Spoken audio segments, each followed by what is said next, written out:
second Supertwin race. Let's head outside. It's still glorious sunshine here, but it's still not hugely warm, it has to be said.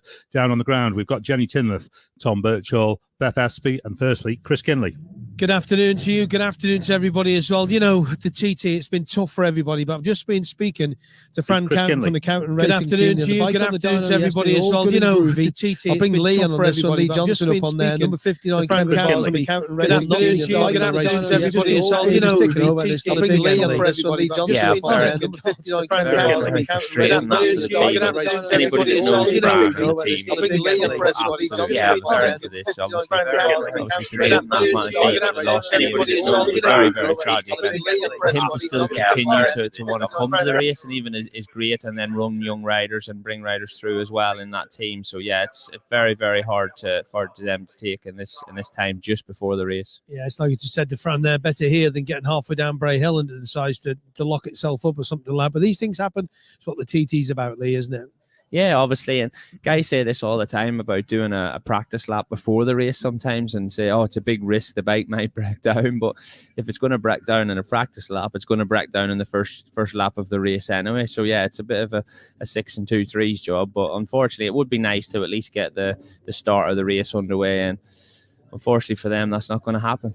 Down on the ground today then we got Beth, Jenny, and we got young Master Birchall. Tom, how are you? Good? Yeah, good, mate. Enjoying the sunshine. It's just weather's just picking up a little bit and a bit more temperature in the tarmac so the boys can get away. You've been out and about having a little talk to people. What they've been telling you? All happy? Waiting for this Super Twin race, Super Sport race, grand. But what about this Super Twins?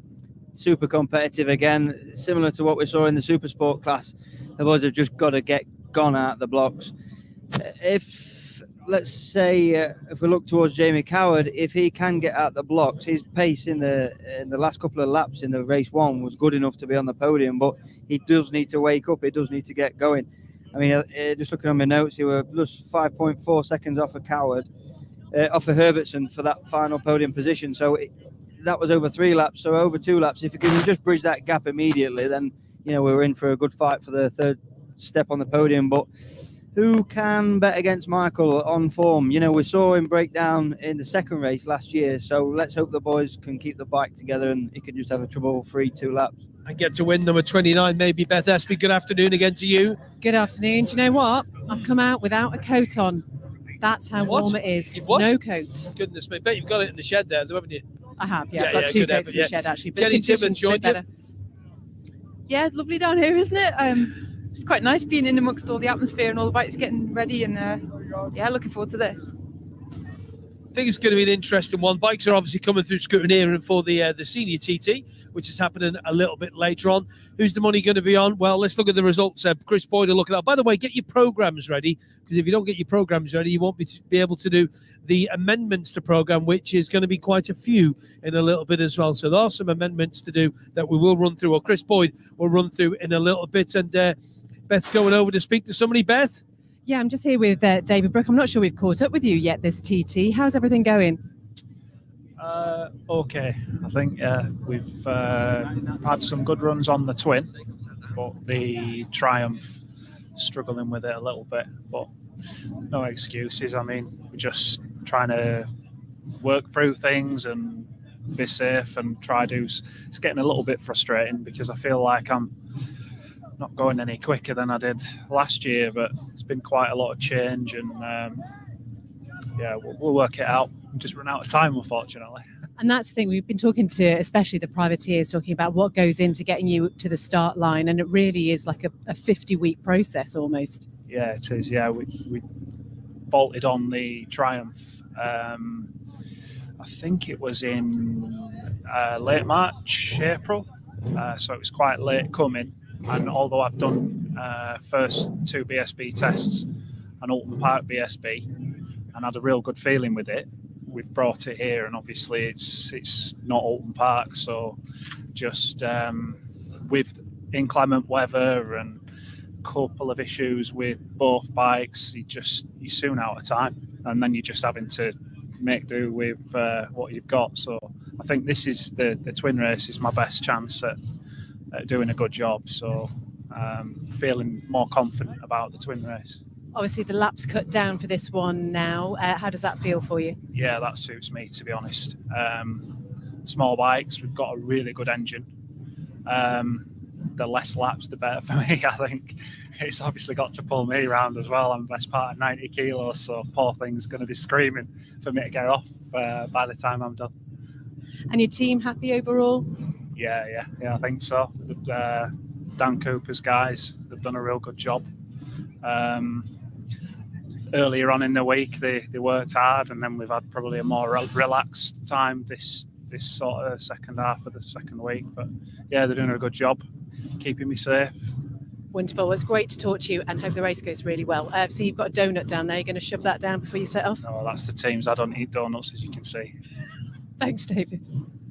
Just going to go a quick word. Haven't grabbed him yet, actually, through TT. And Steve Linzell is here, but Adam McLean. Adam, lovely to see you. First time we managed to catch up with you. Only on one bike this year. And how's it like riding for this young fella, Steve Linzell, and the Linzell team? Good crack, I bet.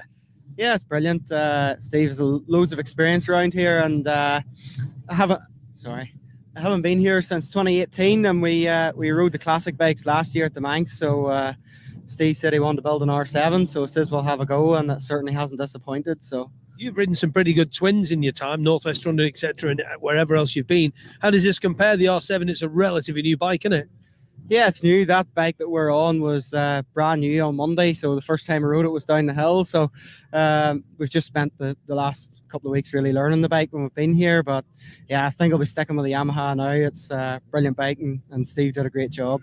Chassis-wise, good. What's the chassis development like? Yeah, the chassis is good, but again, because there's very few people running them, and they're all quite different. You know, other people are running different forks and linkages and yokes and stuff, so we have to just feel our own way in terms of setup. So yeah, we've been learning the bike, shall we say, the last week, but no, it's been good. The last race there, or race one, sorry, it felt pretty good. I made another wee step there for this one, so yeah, grand. Good to see you back at the TT, Adam. Thanks. Thank you very much. Cheers, Adam. As Adam McLean, look out for him. 9th quickest in qualifying. Let's get the changes done up in the tower. Chris Boyd.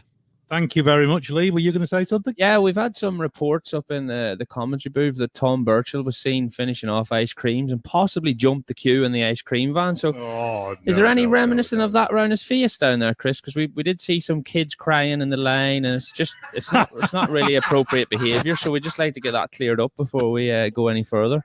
I thought we were friends. That is it. That is the last time I move a kid out of the way to get you an ice cream. You were hobbling around. I thought I'll look after the lad a bit, but no, that's it. We're done. I think we can take that as an admission of guilt there, can't we? Don't you get half price though, Lee? Well, it's not like the fun fair, Chris. It doesn't go off height. We still have to pay no matter what age we are. Program changes. Height. Get on with it. Come on, race is coming. Absolutely. Let's cut to the changes to program for entire cover insurance Supertwin TT Race 2. This is pages 72 and 73 in your race program. The non-starters, and there are a few. Numbers 11, 13, 15, 17, 19, 20, 26, 29, 32,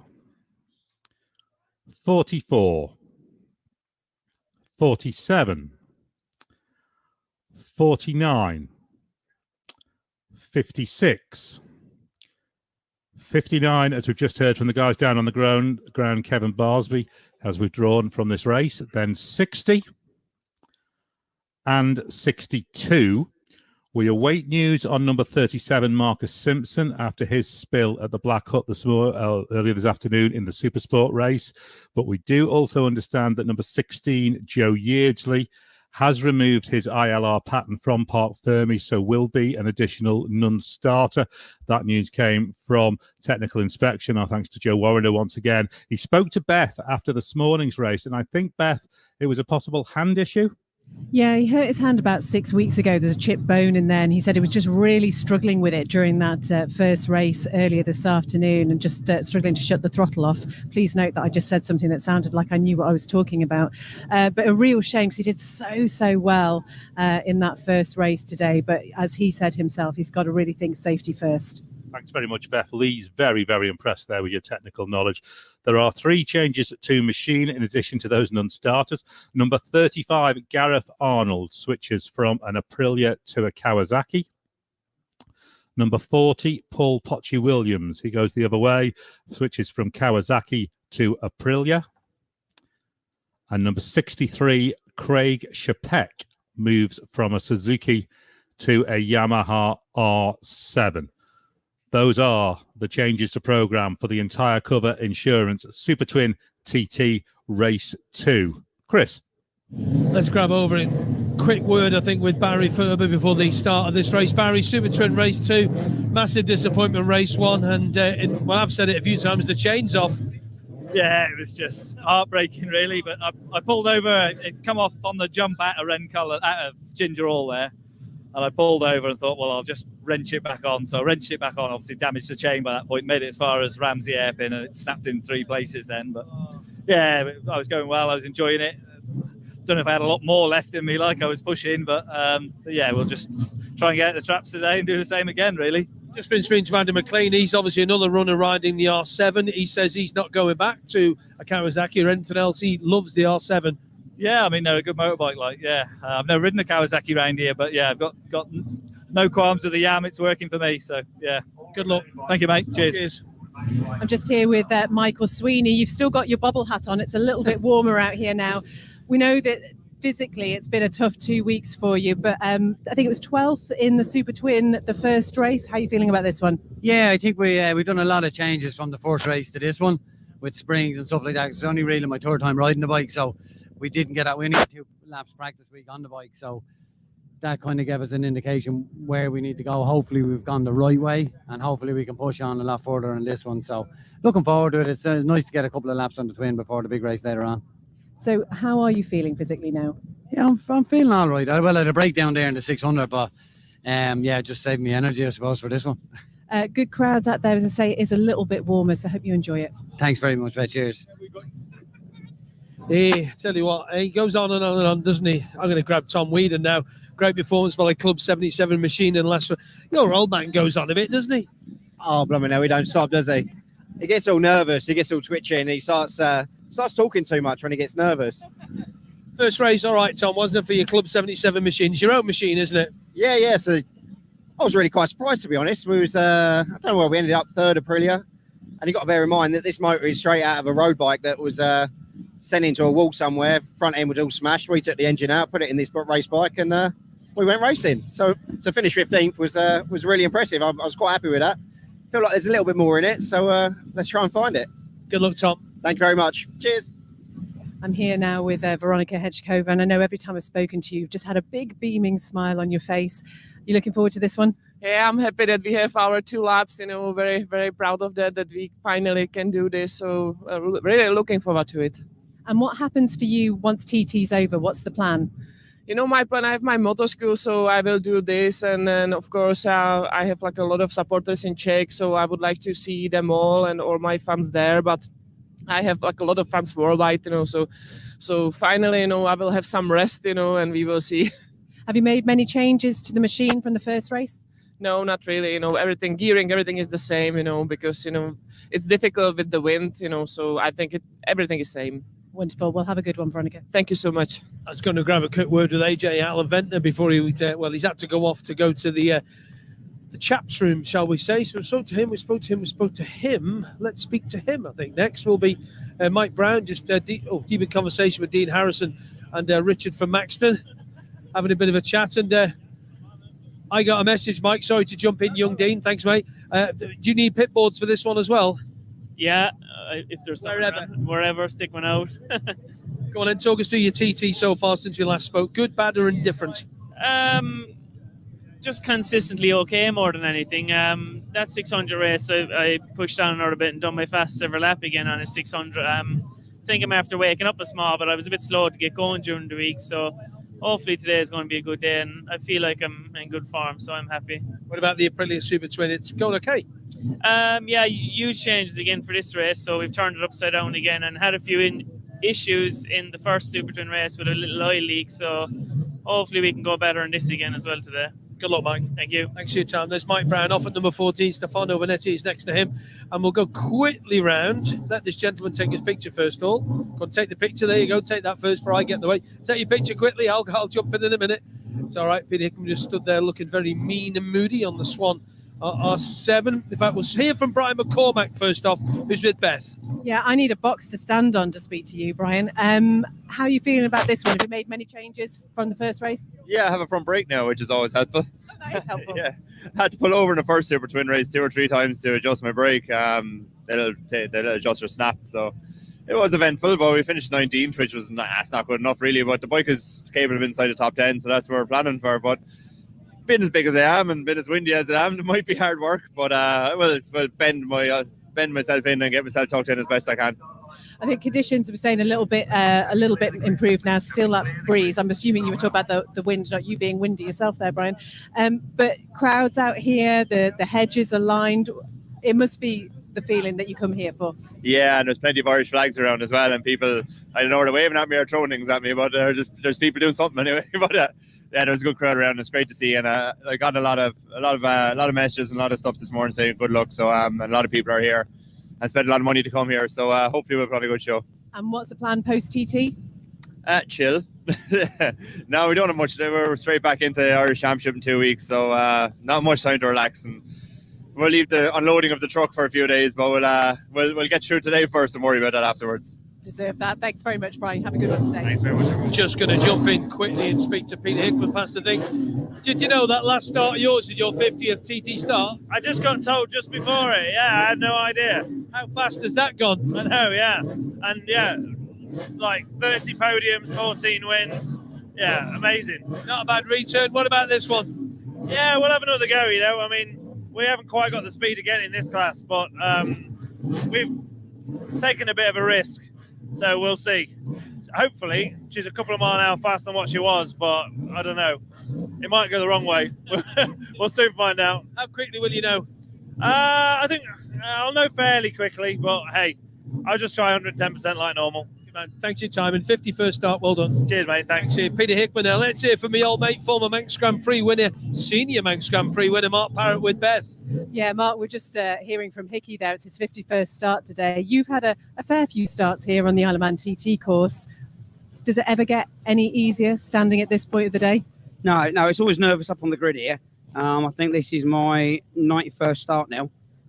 So it's just a weird feeling. You're not dead nervous, but you're very apprehensive. You've got a little bit of butterflies. As soon as they lift your hand off your shoulder, everything goes. You're in your own little world, and it's just head down, arse up. And yeah, it's great, but it still doesn't get any easier, not after 91 of them. And how have things been over the past couple of weeks for your team here?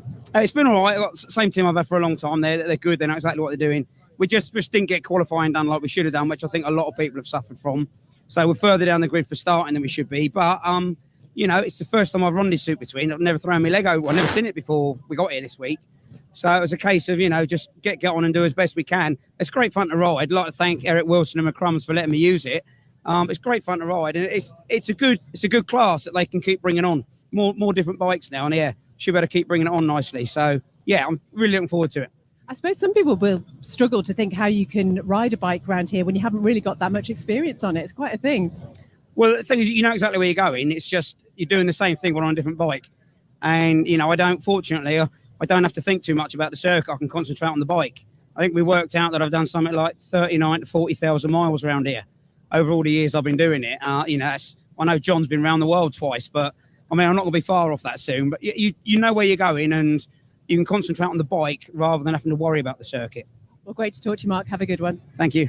The new fashion seems to be crouching by the side of the machine, and we've got Pierre Eves Beyond just about to do that. Number 4, Michael Rutt has just been out in that Rutted Legacy lap. John McGuinness, I know, enjoyed the lap on the RCV 2-1V, and he came across the start line like a scolder cat. Number 1, Paul Jordan, brings the Rev to Race Yamaha into its position there. Be going through the no man's land any second now. Let's give you the board now. That's probably been updated since we were last here.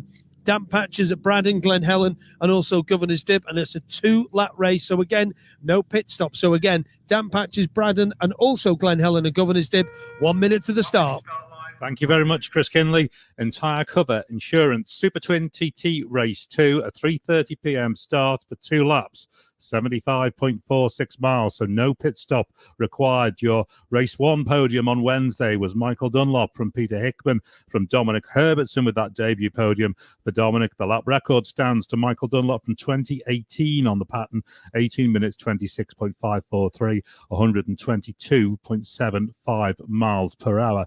Our starter this afternoon is Ian Donaldson of Entire Cover Insurance. So less than 30 seconds to go as we look down on Glencrutchy Road, and the cloud just comes over. The sun's just disappeared, literally right on the start line here. It will be Paul Jordan once again, due to be first away in about 10 seconds on the Rev to Race Yamaha. He retired in the first race, really struggled a little bit with the speed. 5, 4, 3, 2, 1. Away we go. We're underway with the Entire Cover Insurance Supertwin TT Race 2. Second away will be Jamie Coward from Hebden Bridge on the KTS Racing, powered by KW Electrical and Steadplan Kawasaki. 4th place for him on Wednesday. Next up, Pierre Edbian, a podium finisher last year on the VAS engine pattern. Down to Chris. Number 5, Rob Hodson's got problems. He's come out of his start position off number 5, just ahead of Michael Dunlop. The SMT pattern will not fire up. They've tried it twice to give a bit of a go. We've got more machines leaving the line there now. Number 4's just gone, and we're just waiting for Michael Dunlop to be going next. But Rob Hodson still not sorted. He's wheeled it back in behind no man's land, and they're going to try again. Give it a good push. He sat on the machine this time. Michael Dunlop about to get away as well. We'll keep an eye on that. There's Michael away. Come on, let's hope this fires up for Rob Hodson. No. Oh, no, she's just not going to fire at all. So Rob Hodson, well, we'll keep an eye on this. Boydie, back to you as number 7 goes. Yeah, that's Josh Brooks on the Rev to Race Yamaha. He gets away. 11th place for him on Wednesday, and then Davey Todd will be next, the Saltburn rider on the Dapperbet Kawasaki. Always a really quick machine, the Dapperbet machine. He gets underway. Still no sign of Rob Hodson. Dominick Herbertson, a podium on Wednesday from Hexham. His first ever podium on the Burrows engineered by Arcade Racing pattern. Then Peter Hickman, a winner last year on the Swan Racing Yamaha. Gorgeous machine. We look down for Rob Hodson, still no sign. We'll bring Chris Kinley back in shortly. We'll just get Stefano Bonetti away from Castro in Italy. He retired in the opening race on the VAS engine racing pattern. He will be due to go now. We'll take Mike Brown away, and we will whiz back down to Chris Kinley, see what's happening down there with Rob Hodson. Mike Brown from Calais on the Scott Racing Aprilia. Great to have another manufacturer, and the Aprilia well represented in this field. He gets away any second now. Away he goes. We have no number 15, 16, or people starting at 15, 16 or 17, so let's go down to Chris. Yeah, they've got Rob Hodson's machine fine. They pulled it all the way back to the return road where they get short flagged, and they basically went down the very, very steep ramp there now. So the machine now being brought back up, and Rob's going to be able to get going.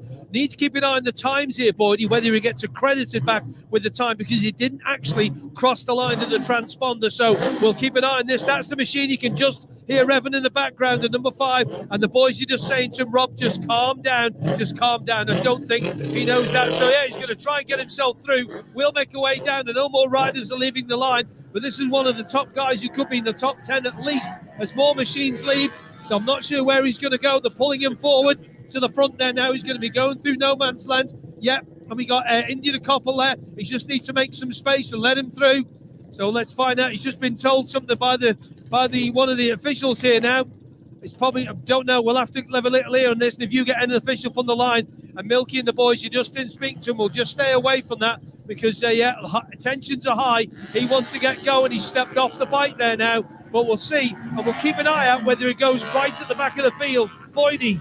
Absolutely. We've had Barry Ferber away on the Yamaha. We've just had Adam McLean away on the Flitwick Motorcycles SMV Yamaha. Next away is Julian Trummer on the Obsession Engineering Aprilia. Then it will be Tom Whedon on his Club 77 Aprilia. We will have to watch this Rob Hodson situation if he gets away. Alan Ventnor is away next, the South African on the TH Racing Kawasaki.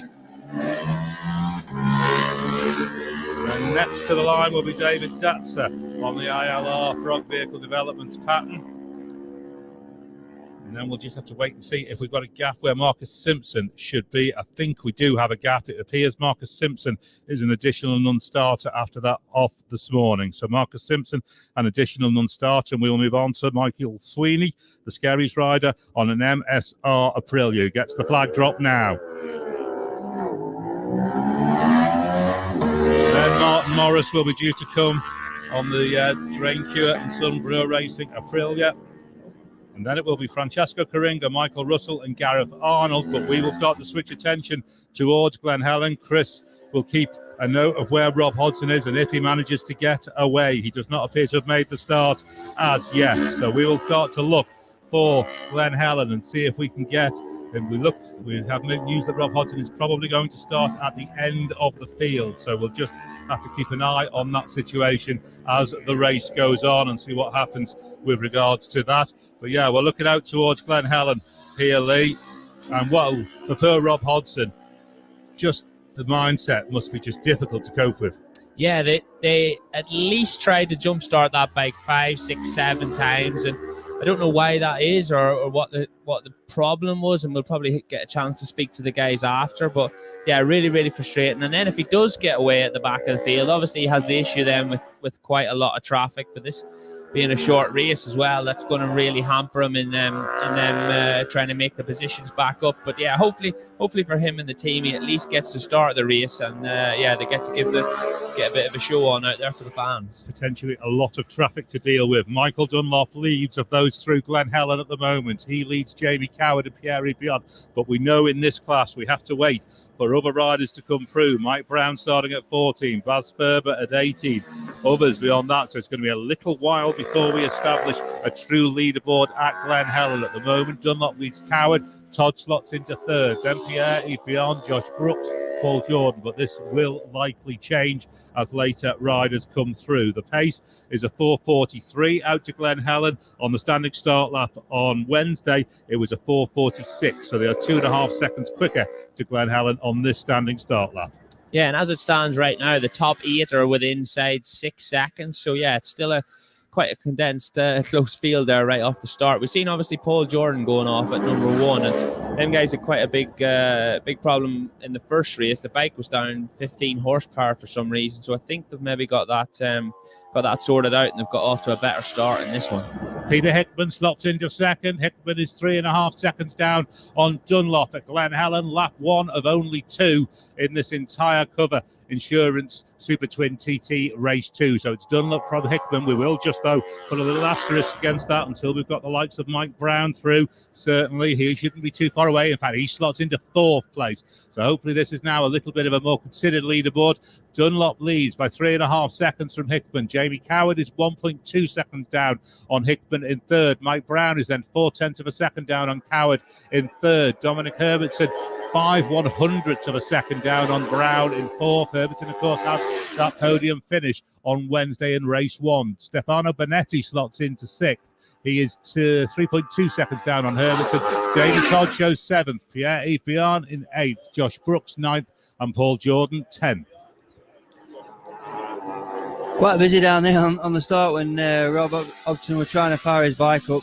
Interesting to watch Dunlop's reaction, really. He was so calm and so collected. He let him go, try to fire up a few times. He just gave him a nod and said, it's not happening, is it? And he rolled to the line and set off like a real steady start, which is not like him, but the pace is up.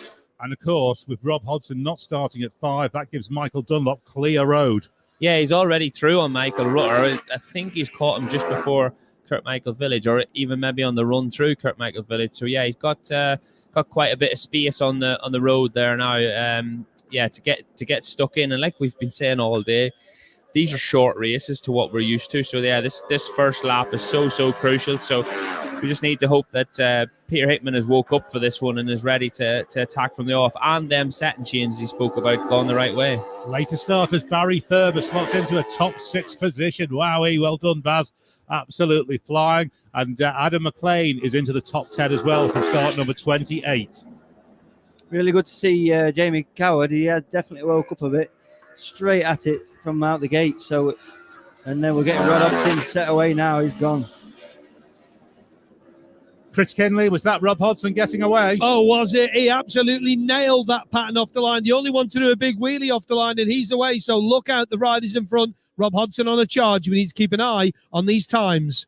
He will be coming from a long way back as well. He will have traffic to contend with. Michael Dunlop is out through the lap. We're just waiting on Peter Hickman to arrive out there to get an indication of leaderboard. They were 1 and 2 at Glen Helen. Dunlop's time out to the lap is still about 1.3 seconds quicker than that opening lap pace on Wednesday. So it's going to be a 1:21 type pace for Michael Dunlop at the moment as far as the lap. Hickman, we wait on to get to the lap. He shouldn't be too far away now. We've got Dominick Herbertson through. There's Hickman. He arrives, but the leader's gone out. Some 3.5 seconds to 6.3. So Dunlop has piled on nearly 3 seconds on the run between Glen Helen and Balaf. Jamie Coward continues to hold on to third, and he is just 9/10 of a second down on Hickman. Then we have to await Mike Brown on 14. We've also got Dominick Herbertson, Davey Todd, Paul Jordan, Josh Brooks, Pierre Vian, and Michael Rutter all through Balaf, but we need to wait on some of these higher numbers. Yeah, so there's less than a second for this battle for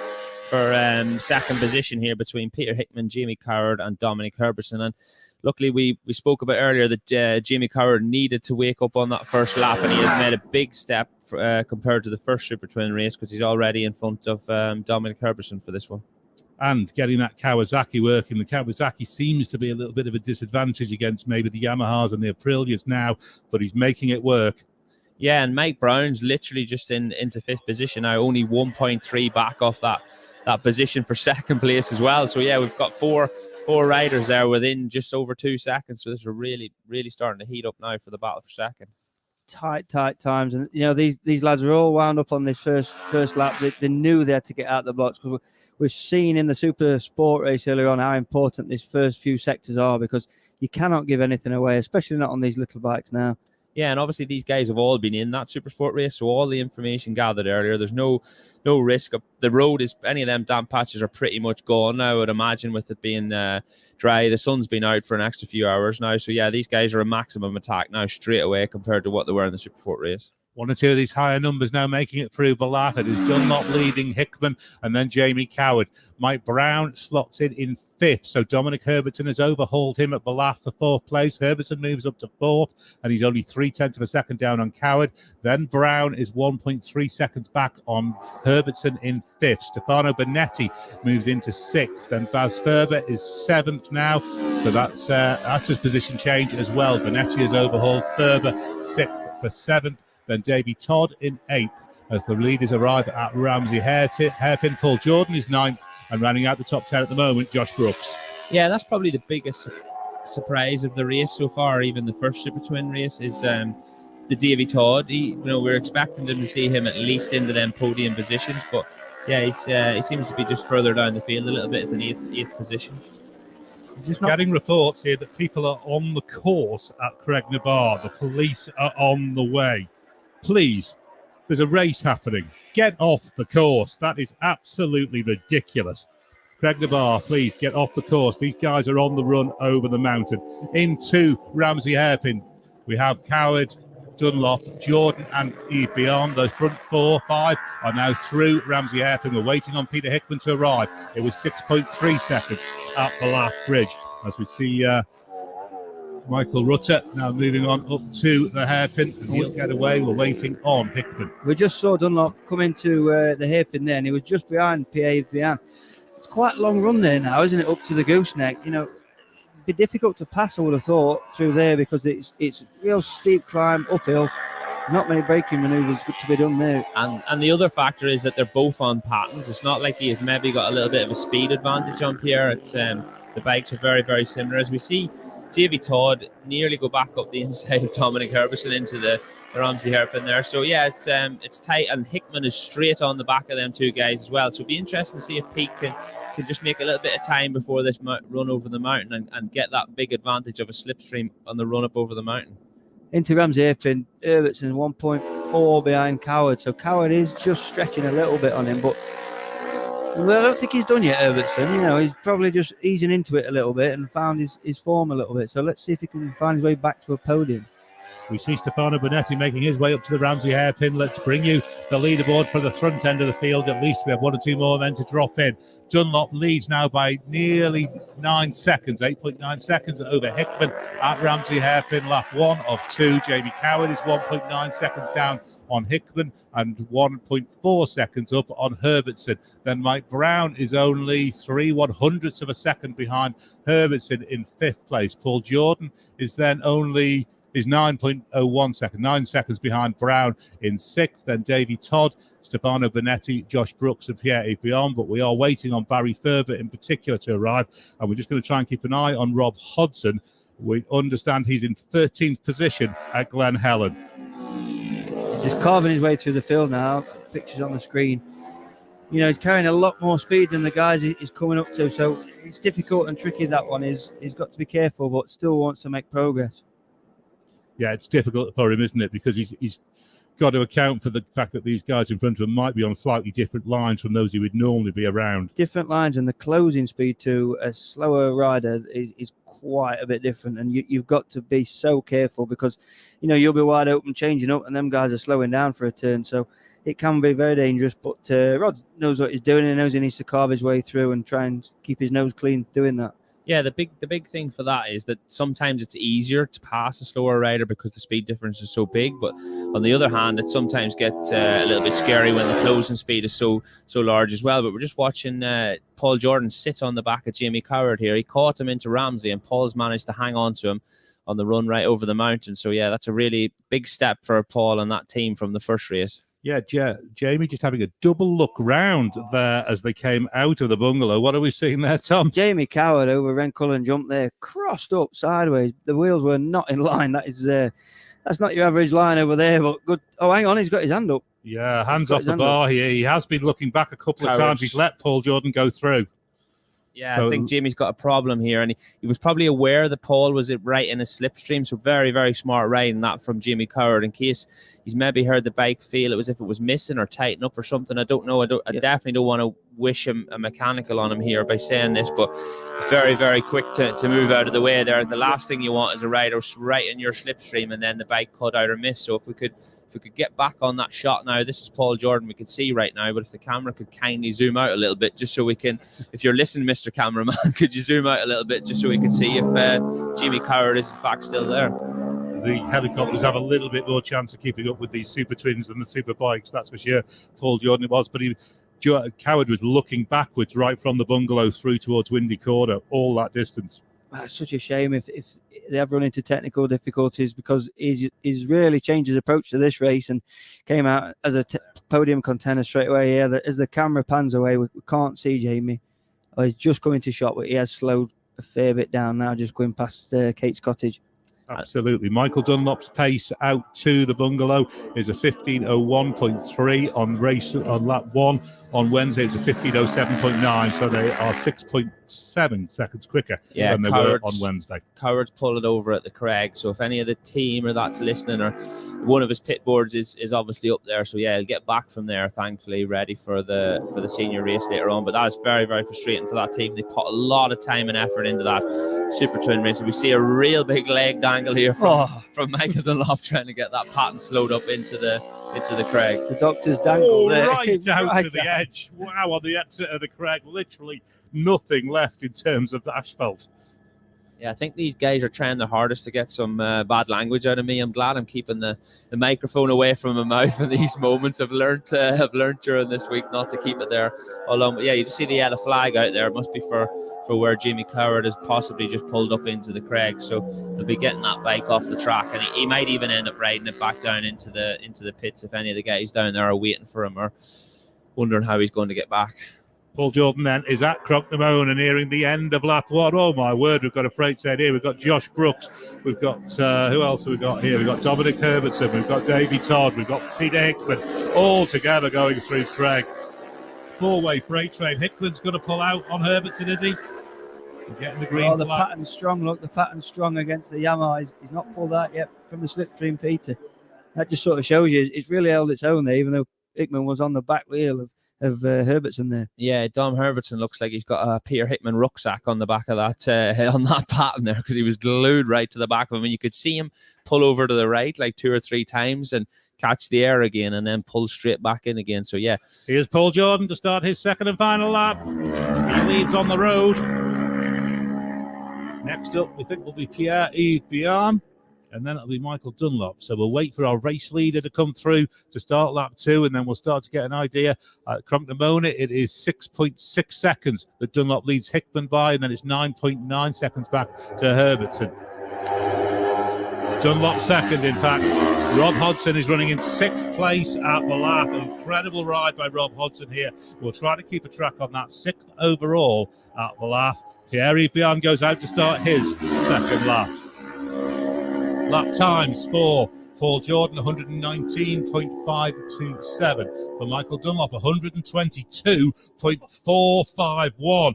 Not that much off the lap record. And 118.071 for Pierre-Yves Bihan. It was an 18.29. The lap record is an 18.26. He was literally no more than 3 seconds off it, so we'll have to watch that as we go through lap 2. He's not nursing that pattern though in that first lap, is he? He's obviously happy with the performance and what they've seen from the first race. So he's given it a lot of beans on that first lap. He probably just wants to build a lead, and then he can just sit back and watch his pit boards for this final lap. It's only a 2-lap race. Yeah, Hickman has gapped Herbertson over the start and finish line, and he's about to pass Josh Brooks down Bray Hill. We're just looking at the camera shots here. He's rolled out of that one, thankfully. So, yeah, you probably get the run up over Agos and then possibly pass him down into the hairpin. But yeah, he's pulled out again. This is so close down here. Down into Quarterbridge here. Oh my word. No, Hickman's backed out of that one as well. There's 3 bikes still there. Brooks still continues to lead from Hickman with Dominick Herbertson right. Oh, he's let him through. He's let him through.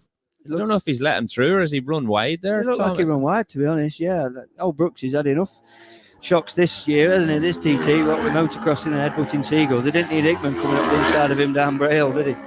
Yeah, it's really interesting here looking down into Pitley, and all the guys are so relaxed, chilled out, watching the racing on the big screen. And in an hour's time or whatever, we'll be watching them all flapping and worrying about what to do. But they're a bit more calm and collected looking down there now. Rob Hodson continues to hold on to 6th place at Ramsey. You can't underestimate how impressive a ride that is. I think he might pick a larger start number for next year, because if he gets a good result at the end of this one, he'll be wanting to start off further back. We look then at the end of lap 1. Michael Dunlop leads the way on the MD Racing pattern from Peter Hickman Swan Yamaha by 6.4 seconds. Mike Brown is up to 3rd now, 7.9 seconds down on Hickman, 3.3 seconds up on Herbertson. So Mike Brown into 3rd. Yeah, the only problem for Mike Brown here might be that Herbertson is right on the back of Hickman again, I believe, if we could pan out on that shot as well. I feel like I'm directing the guy in the helicopter here as to what shots we're wanting. But yeah, for Mike Brown here, obviously he's got to do all that work on his own further back. But yeah, Dom Herbertson is right on the back wheel of Peter Hickman. And like he said the other day in his interview, he's just passed him. The speed difference on that pattern towards Peter Hickman's R7 is, yeah, you think we're in a different race, these guys. Absolutely. In 5th place is Paul Jordan at the moment. We're waiting on Rob Hodson, who we know is in 6th but started last on the road. Davey Todd will then be 7th. Josh Brooks in 8th. Baz Ferber in 9th. In fact, Adam McLean just slots it ahead of Baz Ferber now in 9th. So Baz Ferber will drop down to 10th. Then it'll be Stefano Bonetti and Pierre-Yves Bihan. Great for showing from Mike Brown on that Scott Racing Motorcycles Aprilia, because first time they've come here with it, and they've obviously learned a fair bit from that first race and obviously the qualifying. So they've found some extra speed, and we know Mike's pedigree in this class. It took his first podium last year, and he was actually winning race 2 until his pattern let him down. So it'd be great if he got another great result here in the Supertwin class. As we heard, Jamie Coward has retired at Craig Nabar. He's the first big sort of name retirement from this race that does traditionally have quite a lot of attrition, because the second race of these Super Twins round here, less laps, of course, this year, but normally this has quite high attrition. Yeah, it does. And yeah, we spoke to Mike Brown earlier on in the week, and I believe he had the pace for the podium at the start of the week as well. He was coming really strong there. As we see, Peter Hickman seems to be getting held up now through the fast sections behind Dom Herbertson once that pattern's not had a chance to stretch his legs. So yeah, it's an interesting battle here. It'll be interesting to see if he passes him now into this technical section. right through Harold's and Gorsley. He was right behind him, literally right on his tail. I think he's done the pass into Balacrane. As we get our first rider out through Glen Helen on the second and final lap, it is still Paul Jordan who leads on the road to race Yamaha. So Jordan leads on the road. Dunlop's already there, though. Dunlop from a start of 6th against Jordan's 1, and he's almost catching him. And we'll just wait, obviously, for Hickman, Brown and Herbertson to arrive to get an indication of the top 3. Michael's so comfortable on that pattern going up through Glen Helen. It is slightly damp still. You can just see a little spray kicking up. But he just run it right out to the white line and just kept the drive and the momentum up the hill. Yeah, he's like a man that's paid double road tax. He's using more tarmac than everybody else out there. Straight through that wet patch, as if it wasn't even there. But yeah, this could benefit Paul Jordan as well. Michael's probably only 4 or 5 seconds off the back of him, so if he can catch him in the next 5 to 6 miles, then he's going to get a good run back on the last lap. Hodson still 6th at the bungalow. Michael Dunlop 7/10 of a second inside his own lap record pace at Glen Helen. And we're just looking on screen. Hickman has really gapped Dom Herbertson through Glen Helen section. He's really got the hammer down and carried some corner speed through there. See what he can do, because the lead has gone out to 9.7 seconds, but Hickman has now found himself some clear air to work with. Dunlop leads Hickman. Glen Helen lap 2 by 9.7 seconds of this entire insurance cover.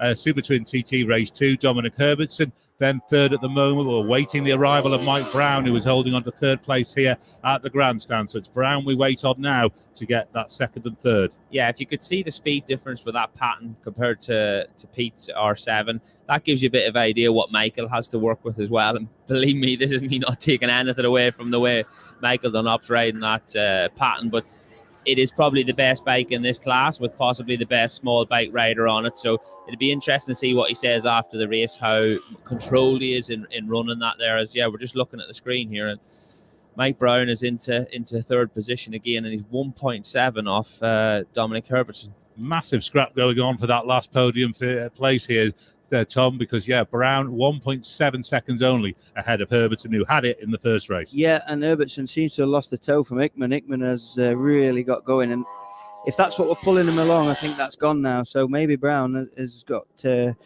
free and no more elk for Herbertson, so Brown can start to do his thing and really find his own pace and keep that 3rd spot. Waiting as well for Rob Hodson, but Davey Todd has overhauled Paul Jordan. Todd is up to 5th. And Jordan shows in 6th, but we await Rob Hodson, who obviously is running a long way behind. Oh boy, into Craig in the air, foot down, trying his hardest, Rob, is to catch them lads back up. But he's really, really pushing. We need to keep an eye on him. Hopefully he's getting good boards, because he's coming from a long way behind, so there'll be loads of time for the guys to get all of the information into the pit boards for Rob Hodson. Yeah, and just looking at the speed chart there, Dunlop on 159, Herbertson on 158, Hodson on 157. He's got the bike to chase for a podium, that's for sure, Hodson, but whether he's got too much traffic to get through, that remains to be seen. Get an idea when he gets through here at the grandstand. He's on his way down from Craig Navarre, and we're still awfully close on the road this race, isn't it? Supertwin racing is fantastic racing. Quite a sight out there. Yeah, we can see in this open section now, Herbertson's starting to make time back up on Pete, and that's all free time. He's just holding the bike flat out, as they all are in these small bikes. This is all top gear, flat out, just on the run out of Kurt Michael. So yeah, it's really impressive, and I think we're going to get a stat here off Chris Boyd on the lap time of Michael Dunlop. He's 3 seconds inside lap record pace at Ballath. He's on at least sort of nudging towards a 1:23 pace here for Michael Dunlop on a Supertwin. It's not that long ago that was a really impressive Supersport time. You know what I mean? And it's just, we throw these times out now as we see Mike Brown come in through Kurt Michael. Looks a little bit nervous, that Aprilia. Come over the crest there, and a little bit of a tank slapper in the handlebars, but it hasn't bothered him too much. He's still fully committed on the run out. Mike Brown fully committed there as well, popping a wheel over the top as Rob Hodson goes through. Let's see, can we get an indication of Rob Hodson's lap speed? 119.322. We'll try to work out where that drops him in to the leaderboard and bring that to you as soon as we can. So much to keep an eye on here in this entire insurance cover. Supertwin race 2. It's 7th place for Rob Hodson at the end of lap 1. 7th place. He's just dropped a place, so that means that Dominick Herbertson and Davey Todd will just have eclipsed him on the leaderboard. That's really impressive to see the start of the race that he had. You know, he had 5 or 6. Oh, here he is again down into Quarterbridge, back in that bike in a really short circuit riding it now. He's probably got the bit between his teeth, but the start of his race was so difficult. The bike wouldn't fire, pushed it 5 or 6 times, and had to wait for everybody else to get gone. And then he's had to get through a lot of traffic, hasn't he, to find a bit of clear track. Yeah, the other issue with that is getting not aggressive, but obviously he's had a very, very stressful start to the race, and sometimes that gets you a little bit hyped up. And these little bikes need to be rid smooth and flowing, and the momentum needs to be carried, and that's where the lap time. That's where the lap time needs to come from. But yeah, we're seeing a lot of aggressive riding here from him. It's advantage Herbertson again in the battle for 3rd. He's taken it back off Mike Brown. So Dunlop leads at the lap bridge on lap 2 with half a lap just over to go. 14.1 seconds Dunlop leads Hickman by. Then it's 11 seconds back to Herbertson, who's now 3rd, as he was in the first race. And he is 0.4 of a second only ahead of Mike Brown, who, as you were saying, Tom, has lost that train. Yeah, seems to have. But Herbertson just looked like he dropped back onto the back end of Peter Hickman there. So whether that's just helping him and pulling him along a bit, but it's half a second in it. It's nothing. So it's all to play for. And when we say the guy's dropped onto the back of him or he's getting a tow round, we make it sound like the rider's literally just sitting there and not having to do anything. You know, we're not trying to belittle anybody by saying they're getting a tow. It is so hard to do. And sometimes in certain parts of this track, it's even harder because you want to see through the corner and see what you're doing. But it's just the momentum sometimes drags you along, or somebody goes through a corner slightly faster than you would normally, and you get sucked along. So yeah, it's that's what we mean by dragged along, and not physically just getting the tow round. I'm making it sound easy. There's no imaginary rope. He's not throwing it up onto the back of the lad. And like you said, not being able to see through a corner or a section, that is so difficult, so difficult. And you've just got to trust the rider in front and turn in with him. Dunlop leads on the road now as well as in the race. Dunlop split out to Ramsey Hairpin that he's just through and starting to climb up towards the waterworks is 11.18. His lap record is 11.25. He is nearly 7 seconds inside lap record schedule at Ramsey. Yeah, someone needs to tell them that this steady run home and take care of that little bike. But the poor guys, I'd love to get a chat with the Patton guys that are down on the grid right now, Tom. They're having a sweat, them lads. Yeah, they've come from a warm climate, but they're sweating more on the Isle of Man than they would be in Italy right now. There's probably a big pile of red Marlboros butt ends on floor now. We shouldn't underestimate, this is the only time Michael rides this bike. He doesn't ride it at the Northwest. He doesn't ride it anywhere else in the year. They bring the bike here to the TT for him. This is the only time he rides it, which just makes it even more astonishing. Yeah, obviously. And that is the case a little bit in this class with some other riders as well. But them other riders aren't winning this amount of Supertwin races. So, yeah, it's really, really impressive, both for him and the team. And it's Michael has the same team all the time. And you know, Tom, the same guys run the Supersport bike, the Superbike, the Superstock bike. And for him to allow completely other guys into that inner circle is really impressive. So it obviously shows how much faith and a belief he has in them guys as well. Let's try to give you a little bit further down the leaderboard. We know Michael Dunlop leads from Peter Hickman with Dominick Herbertson in 3rd, then Davey Todd in 4th, Josh Brooks 5th, Paul Jordan is 6th. Then we think Rob Hodson slots into 7th. Then it'll be Pierre Ibrian in 8th, Michael Rutter 9th, Mike Brown in 10th. Let's try to get down to 20th. Stefano Bonetti will be 11th, Adam McLean 12th. Then it will be Baz Ferber, Mikko Sweeney, Alan Ventler, Tom Whedon. 17th for Julian Trummer, 18th for Michael de Koppel, 19th for Francesco Coringa. We think Rob Hobson is now up to 5th place for Rob Hobson. So Michael Dunlop leads from Hickman at Ramsey. It's out to 17.4 seconds with this astonishing lap that we are seeing by Michael Dunlop. Dominick Herbertson has just stretched that advantage over Mike Brown. It's out to 2.2 seconds. Herbertson leads Brown in the battle for 3rd. Davey Todd is then 17 seconds down on that. But obviously we've got Rob Hodson to sit in there. Just the final run over the mountain to come. The impressive thing with this lap time, I believe, from Michael is the fact the weather that you guys had last year, and he's about to bracket with less track time, less rubber down on the track, all these factors. So it just shows you maybe what he has in the bag in this smaller class, both with him and the bike that he's riding. Yeah, definitely. And like you were saying earlier, the lads who bring this beautiful pattern all the way from Italy, they slave over that bike and toil over it, and they absolutely love it. So for Michael to let them in, they had to make a big commitment, and they have. They've driven 5,000 miles with that bike. Let it go in practice, but they worked on it night and day, made it perfect, and he got the 27th win on that bike. So he's absolutely in love with it, isn't he? There's that special connection that they've got, and the boys were just elated to help him get that victory. So they've obviously worked hard again to get it right for this second Super Twin race. Yeah, and just to clear that up, they did the 5,000 miles in the van, not on the bike to get here, just in case anyone out there. Cheers up. Michael Dunlop's Ramsey hairpin to Ramsey hairpin. The lap record is 122.75. His Ramsey hairpin to Ramsey hairpin, 123.885. I'm slightly impressed. Whoa. That is incredible. But like what we said, the weather has not been good. The rubber is not down on the track. They've not had solid 2 weeks worth of what you got spoiled last year with the weather. So it's... Let me break back in. It's quicker again. Bungalow to bungalow now 123.9.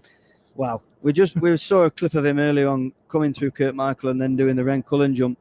And you never see them little bikes do a massive jump and wheelie out of there. It just shows you the speed that he's carried, because, it's not like he just decided to go a bit faster. He's carrying that speed all through the village, and then the bike launched over the Ren Cullen jump like you've not seen before. Hickman arrives at the bungalow, so we'll get an idea of the position again here now.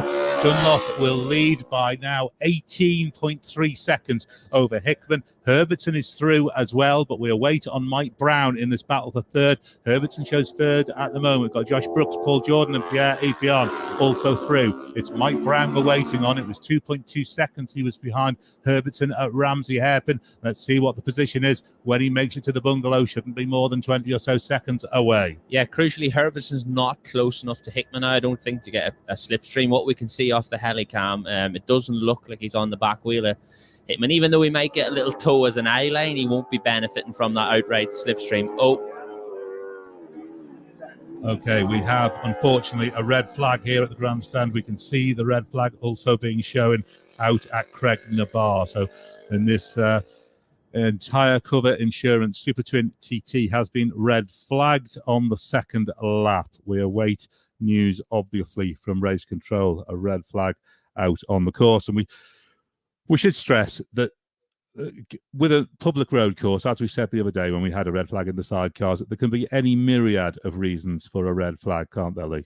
Yeah, even things like what we were speaking about earlier, and you were crucially talking about fans being on the track and everything, which is absolutely absurd in this day and age. Like, everybody that comes here should know the rules. So it could be anything like that, or even a medical incident outside of the racing. Someone inside the track could need a medical assistance. So yeah, there's a number of instances. So yeah, we can't really say anything right now, as we don't know here either. So Yeah, the stream is picking up riders going down towards Craig Nabar, and we can see Michael Dunlop rolling down towards Hilbury, where he will presumably be stopped. They will have the red flag locations where you stop around the course, won't they, Tom? Yeah, absolutely, which is, part of the safety procedures that the guys in the control tower put in place. So whatever marshal jumps out on the road and says, Marco, you've got to stop here, you'll have to follow that, and then the guys will bring them back safely when they can, so they can prepare properly for the upcoming senior race. But although he was on lap record pace, if it's not there, it's not there. If it wasn't meant to be, it wasn't meant to be. But there's no doubting the way he was riding that bike. It was incredible to see, and 123 mile an hour pace, was it? Nearly 124. That's a big chunk off of the lap record, and like Lee says, not in perfect conditions. There's not a lot of rubber down on the course, so it just shows how in tune with the bike he is at the moment. We understand that the race will be declared as a result at the end of lap 1. So what we'll do is we'll take a very quick break. We'll go and see if we can get an indication of where Rob Hodson slotted in at the end of lap 1 and try and bring you those positions when we return. We'll be back shortly. 1, 2, 3, wheeling.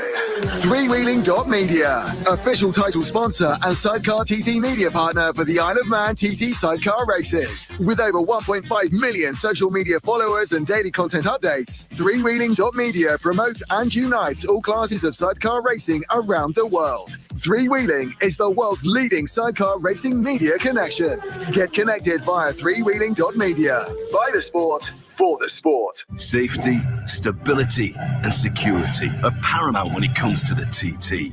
They're also key to the exceptional international financial solutions we provide at RL360. We've sponsored the Superstock race since 2002, making RL360 the longest running TT sponsor. And like the TT, RL360 is delighted to call the Isle of Man home while showcasing the island on an international stage. RL360 for life's financial journey. Passionate about your bike? Then we're passionate about getting you the right bike insurance at Entire Cover Insurance. No matter if you ride a classic motorbike or a cruiser, we could get you quotes from some of the UK's leading insurance providers in minutes. If you're lucky enough to have more than one bike, Entire Cover can compare multi-bike quotes all in one place, saving you time and hassle. Visit entirecoverinsurance.co.uk, ensuring life's adventures, big and small. Metzeler Motorcycle Tyres, the official tyre of the TT. Metzeler tyres are designed, developed and tested in the most extreme environments and the toughest settings, including the Isle of Man TT course. Whether you ride on road, off-road or on track, Metzeler has a tyre for you. See the Metzeler range at the TT Grandstand or find your perfect tyre with our tyre configurator online at metzeler.com. Metzeler Motorcycle Tyres, the official tyre of the TT.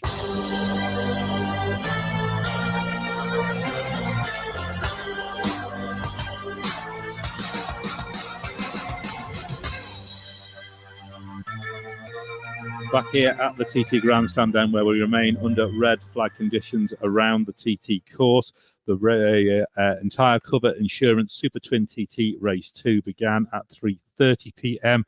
The red flag came out at 4:05 p.m. So 35 minutes into this entire cover insurance Supertwin TT race 2.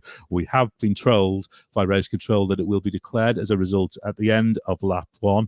At the end of lap 1, Michael Dunlop led the way with a lap of 122.451 miles per hour on the pattern. Then Peter Hickman was in second, 121.743, around about 6 seconds or so, 6.4 seconds down on Michael Dunlop. Mike Brown was holding on to third. He was in a huge duel with Dominick Herbertson, but it was Mike Brown on the Aprilia that held third at the end of lap 1. Then Dominick Herbertson in fourth on the pattern, and there was only sort of 3.3 seconds or so between Brown and Herbertson at the end of that lap, and then the battle even tightened up going out onto lap 2.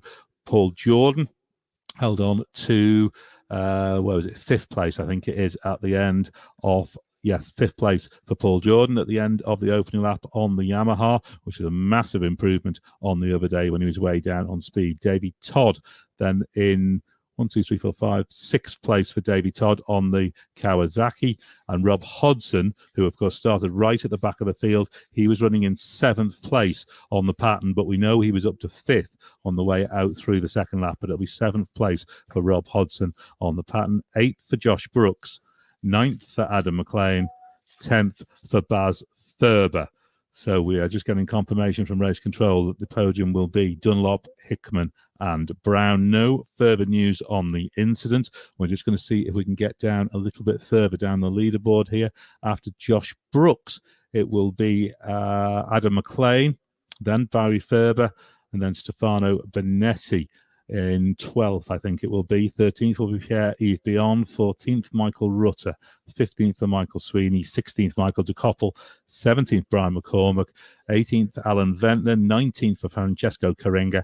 And rounding out the top 20, Tom Whedon. Obviously, the leaderboard a little bit just has to have a little bit of calculation done to it just to make sure. So those are very unofficial positions at the end of lap 1.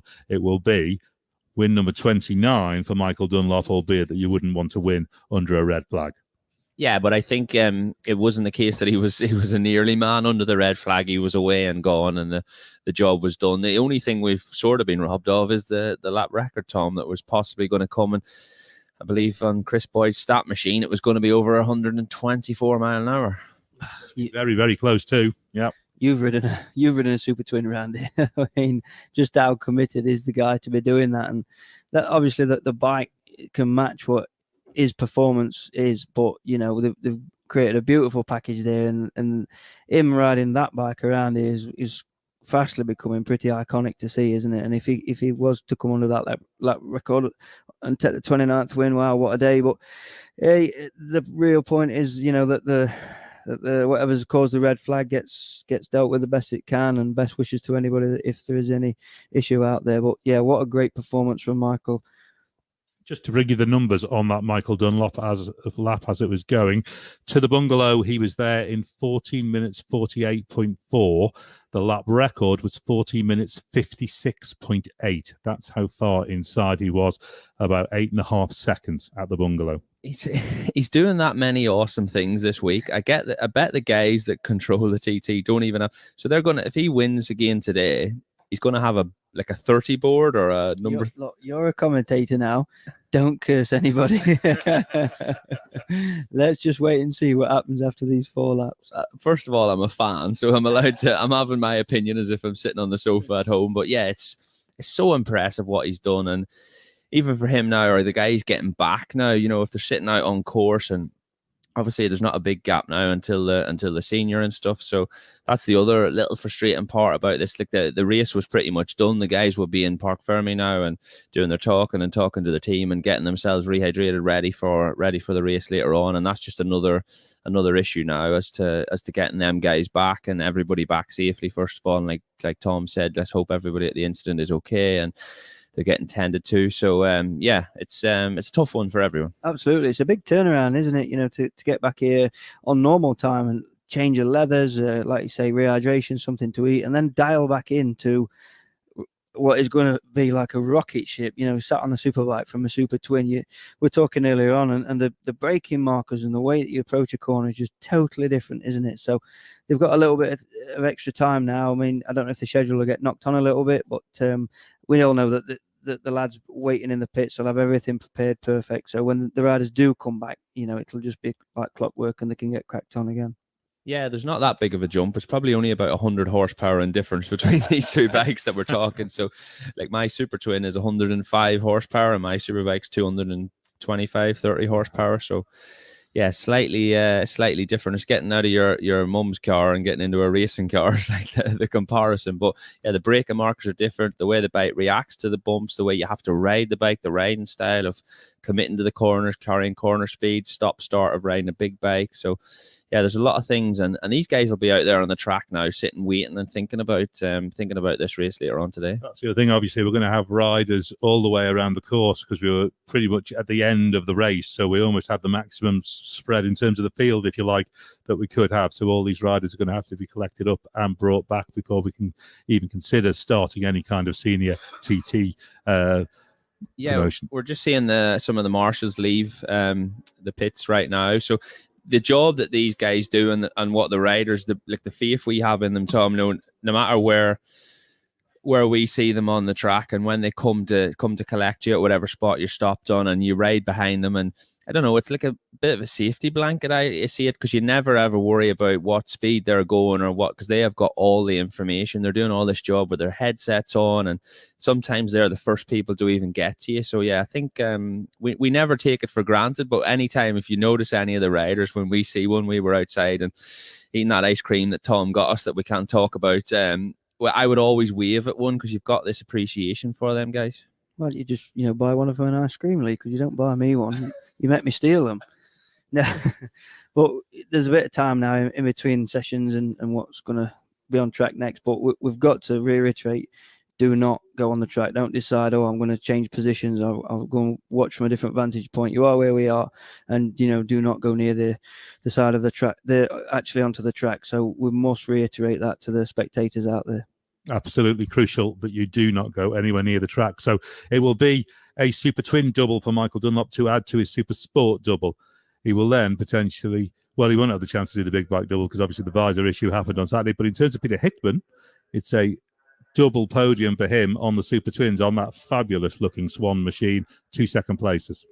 Yeah, and like we heard before the start of the race, he was talking to Chris down there, and he said he made a big change. So it'd be quite interesting to see if Chris can ask him about that after the podium. I don't know when the guys are going to get back or the podium interviews are going to happen. So, it'd be quite easy for him to say they went the wrong way, and only for that he would have run the race. But Pete's really good, and he's really good at understanding where the level of the bike that he's on, and yeah, he's appreciative of that team. Obviously, the bike is run by his own team and his own guys that are in PHR racing and stuff. So they've done all that development themselves. Yeah, it's a beautiful bike, actually. If anybody's in the paddock and go and have a look at it, they've got a lovely Calyx fairing off it from a Moto 2 bike, and just really tailored it to Pete. And the beautiful titanium exhaust from 77 Fabrications, even down to the air intakes. They scanned the inside of the bodywork and had some 3D printed, so the maximum volume to take as much air in as it can. So it's a proper little race bike that they've turned it into there. Yeah, the only issue there obviously is with having Moto 2 bodywork without having a Moto 2 size rider, that it's not fully efficient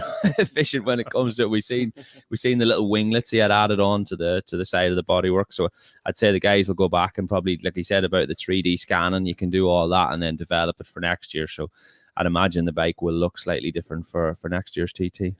And in terms of Mike Brown, he jumped off the bike that got on the podium the other day, the Dominick Herbertson, the Burroughs engineering machine, but he's taken the Scott Racing Motorcycles Aprilia to a podium, just as you had an Aprilia on the podium here a few years back. Yeah, my predictions at the end of the week are going loads better than they were at the start. I've had two right today, and I said to the guys down on the grid earlier, I think you can't say where anyone was going to finish, but Mike was looking really good in the first Super Twin race. He was in within 2 or 3 seconds of him and Dom, so it was looking strong. And then obviously he had that oil leak. So it's nice for them to, after the problems in the first race, to come back, get that fixed, and get that bike on the podium. Always difficult coming here with a new bike, and they've had to modify the fuel tank for the fuel load, and you've seen that on a few different Aprilias, and a couple of them, they've probably not got it right, but the Scott Racing boys, they've nailed it, and obviously that bike's lovely to ride, and really Mike's clicking with it, so it's great to see. Okay, so our top 3 in the entire Cover Insurance Super Twin TT Race 2 are going to be Michael Dunlop, Peter Hickman, and Mike Brown. We have news from Race Control that the indication at this time is that the Milwaukee Senior TT will still start at 17:45. So 5:45, unchanged start time from the latest schedule that we had for the Milwaukee Senior TT at this time. The course remains under a red flag. Do not go on the course. It remains under a flag. There are safety cars. There are course inspection cars, travelling marshals we've seen going out. So there are still vehicles moving on the course. Please do not go on the closed roads. We're going to take a break. If there's any news, it will come to you through Manx Radio Motorsport, and we will be back as soon as there is anything further to report from here at the TT Grandstand. For now, we will take a break. Nights on the beach, walking, always silent, never talking, then you call my name.